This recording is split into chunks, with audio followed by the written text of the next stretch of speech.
Prince John, the youngest son of King George V, was literally lost to history because of the strict family that hid the boy from the public eye throughout his life. Since 1919, official records have said that King George had only 5 children, without mentioning John at all. Decades later, researchers made a stunning discovery in the royal photo album. And the tragic fate of Prince John was finally revealed to the world. After his death, the open illness of the hidden republic. The secrets of his life became the center of speculation and suspicion for many years. So what really happened to the lost prince, and who is responsible for his dark fate? As the 5th son and the last child born, Prince John became the 6th in the line of succession to the British throne. On the 12th of July, 1905 year. As a prince, his life promised to be something special. It could be assumed that John would enjoy a life that most others could only dream of. Unfortunately, his short existence was doomed from the very beginning. The first years of Prince John's life were happy. His parents loved him and called him Johnny affectionately.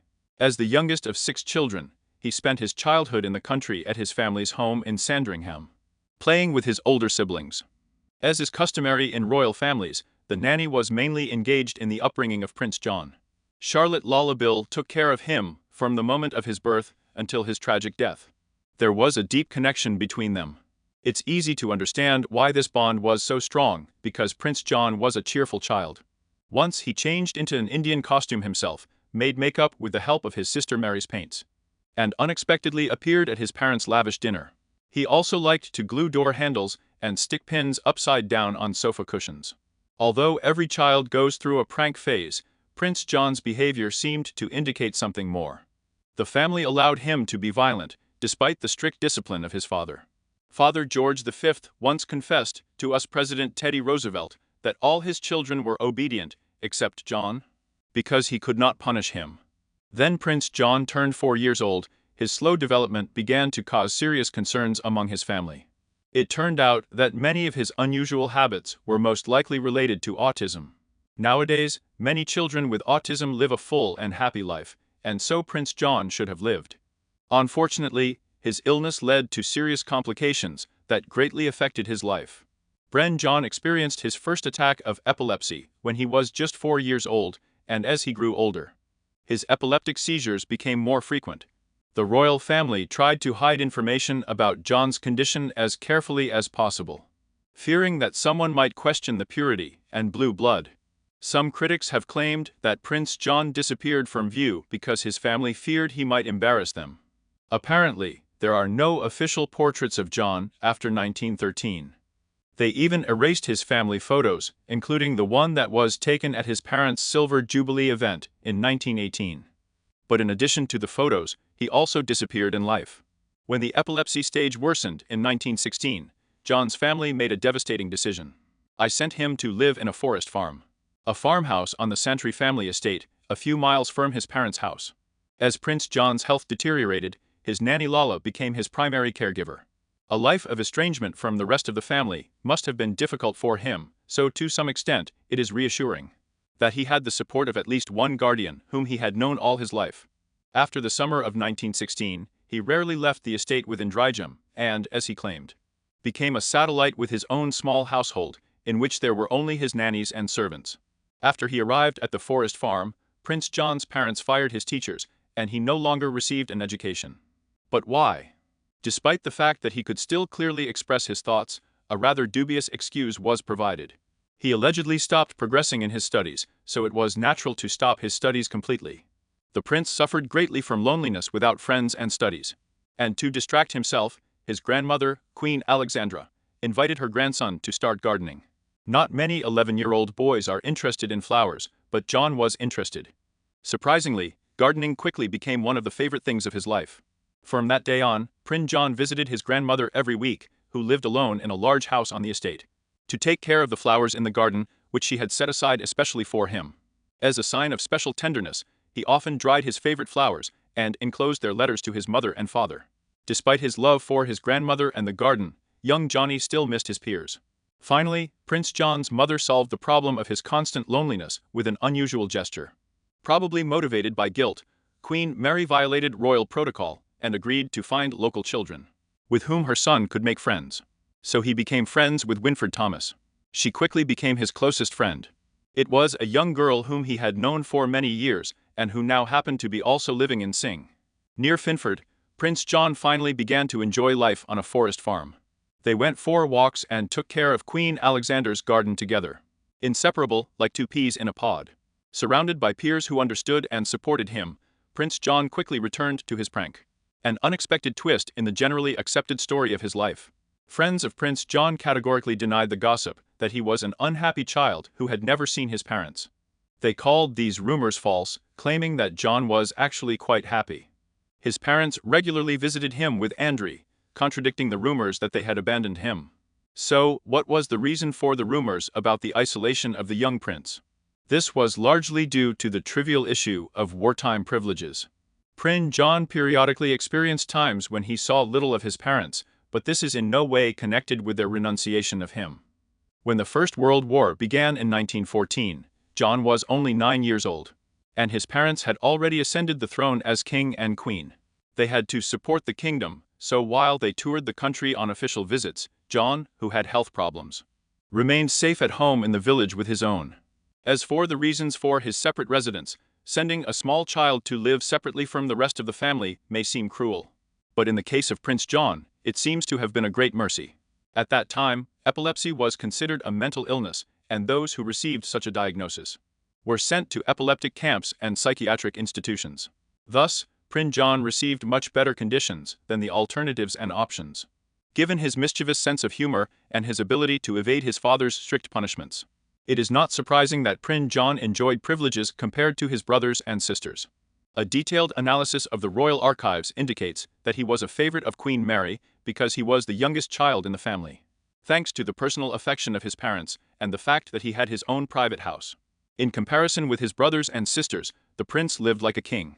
Prince John's father, George V, gained a reputation as an extremely strict educator, especially when it came to boys, and the entire royal family. He set extremely high standards for his children, often getting annoyed when they didn't meet those standards. Children rarely meet such requirements. While siblings, prince wives had the privilege of living with the king and queen, and childhood was highly regulated and strict, while Johnny enjoyed a more relaxed upbringing in the country. Until the trouble came. Despite the hope that Prince John's epilepsy will fade over time, his seizures have increased in purity and severity. In response, his doctors made a terrible prediction. They gloomily declared that the poor boy would never be able to reach adulthood, although everyone hoped for the best. They soon began to prepare for the worst. Although Prince John enjoyed playing with his siblings, as his epilepsy worsened, visits to his family stopped.